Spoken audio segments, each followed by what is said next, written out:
Thomas, Percy and James were looking at the early morning sky.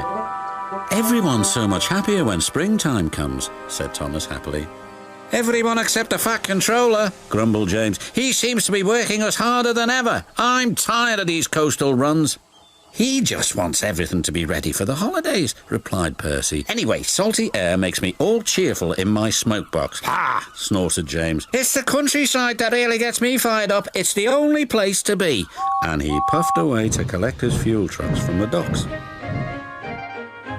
Thomas and Percy had to take some empty trucks to the scrapyards. As they were shunting their trucks into a siding, they saw an old coach. She looked very sad. "What are you doing here?" "They called me old slow coach and told me I wasn't useful anymore. Now only the mice ride in me."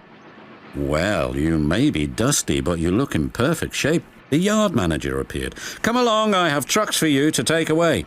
"Excuse me," said Percy's driver. "Can you tell us about this coach?" "Old slow coach, she's been here for years. She'll be broken up when we find the time," he replied. The engines were most dismayed. "We'll try and help you," said Thomas, but he didn't know how. Meanwhile, James was enjoying himself. "This is the life," he chortled.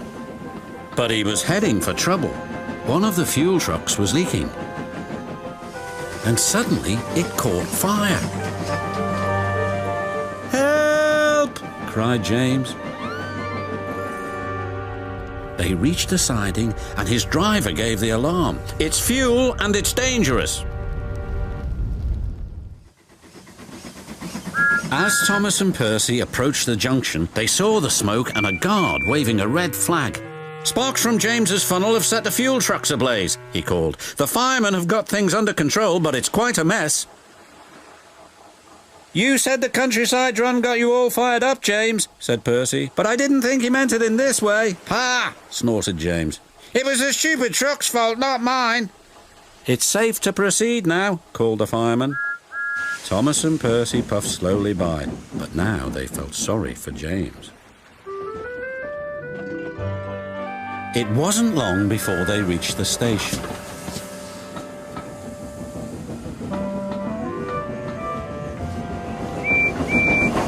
Later, as they were having a long drink at the water towers, they suddenly heard a commotion.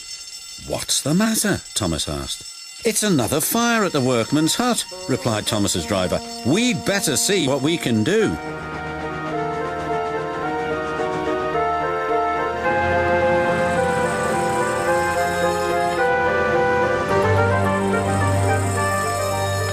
The fire engines arrived, but they had a big problem.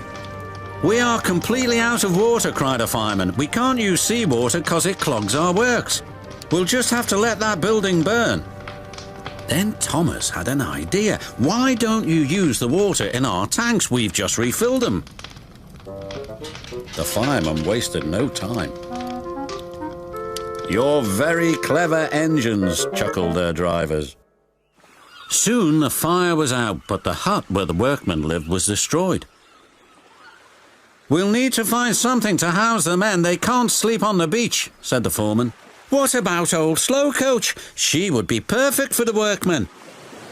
"Comfy too," added Thomas. "What a good idea, Percy," said his driver.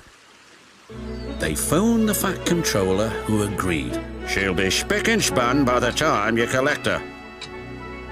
And she was, and very happy too. "I can't thank you enough," she said. "I feel splendid." The engines buffered up to her, and she set off happily for her new home. Everyone agreed there was nothing old or slow about Coach, and she will always be really useful indeed.